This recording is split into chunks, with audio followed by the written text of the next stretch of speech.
President Trump's decision to mock Sen. Franken DMinn for groping a sleeping woman while posing for a photo has once again made him a central figure in the national discussion about UAL assault, harassment and misconduct, and has again brought attention to past accusations against the president himself. As a growing number of prominent men have publicly faced accusations, Trump has been selective in responding, largely on the basis of whether the accused is an ally or foe and focusing relatively little on the alleged victims.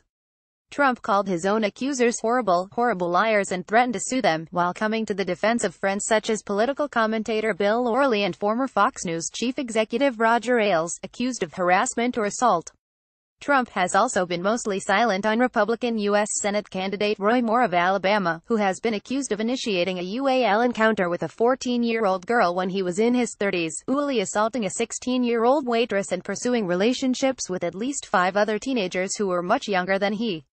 Trump's responses have been notably different for some Democrats. Late Thursday night, the president tweeted about Franken, saying that a photograph of Franken appearing to grope a woman is really bad, speaks 1,000 words, and chastising the Minnesotan for lecturing anyone who would listen about UAL harassment and respect for women. Trump has also said he was not surprised by accusations against film producer Harvey Weinstein. A major Democratic donor released an ad during the presidential campaign calling former New York Congressman Anthony Weiner a pervert and hosted a campaign news conference with 3 women who had accused former President Bill Clinton of UAL assault or misconduct, calling those women very courageous. U.S. Senate candidate Roy Moore of Alabama speaks at a news conference Thursday in Birmingham, Alabama. Bryn Anderson Applesmere, a Republican communications consultant who has been critical of the president, said Friday that Trump appears to be trying to egg on Democrats to react and, in the process, muddy distinctions between allegations against him and others accused of wrongdoing. Even if he's totally loathed, as long as he's a little less loathed by comparison, he's good with that, Mayer said. But White House Press Secretary Sarah Huckabee Sanders on Friday pushed back against the idea that Trump treats Democrats differently from Republicans, pointing to Trump's comments of concern over the Moore allegations.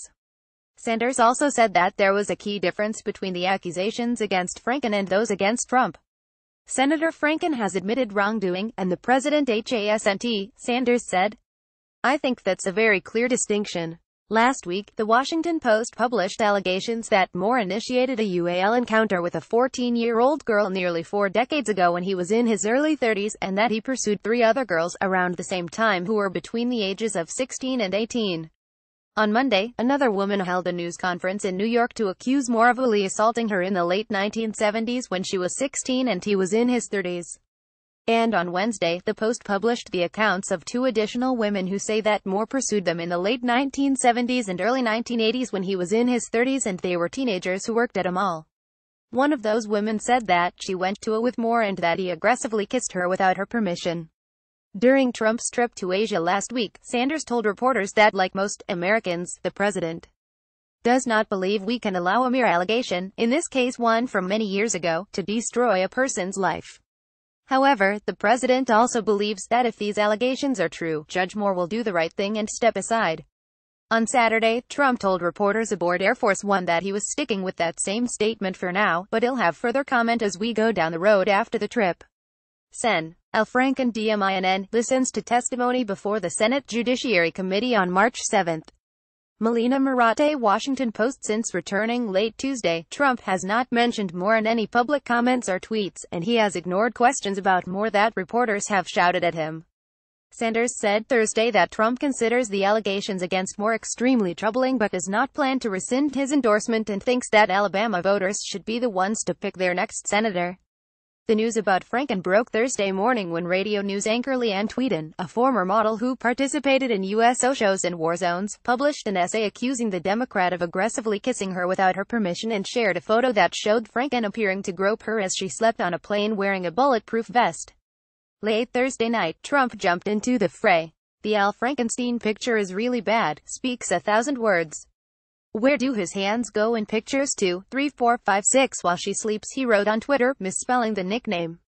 And to think that just last week he was lecturing anyone who would listen about UAL harassment and respect for women. Leslie Stahl taped the latter remark appeared to be a reference to a 1995 New York Magazine article in which Franken, then a writer on Saturday Night Live, is described as advocating a joke about raping Stahl, a prominent CBS journalist. Trump did not mention that tweet and also accused Franken of kissing her against her will, the same thing that at least 8 women have publicly accused Trump of doing.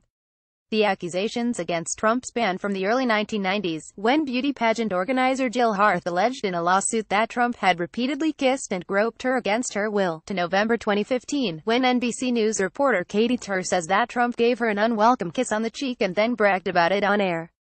2 of those women, along with at least 4 others, have accused Trump of groping their breasts or touching their genitals without their consent. Jessica Leeds alleges that, as she sat next to Trump on a flight in the early 1980s, he touched her breasts and started putting his hand up her skirt. Trump repeatedly denied the allegations during the campaign, calling his accusers liars and vowing to sue them, which he has not done. And referring to Leeds in October 2016, Trump said, "Believe me, she would not be my first choice. That I can tell you." Several beauty pageant contestants also accused Trump of barging into their dressing rooms unexpectedly and seeing them when they were not wide-dressed, something that Trump admitted to doing during a 2005 interview with shock jock Howard Stern.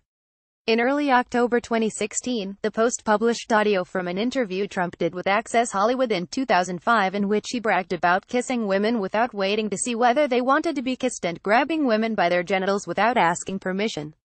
"And when you're a star, they let you do it," Trump said.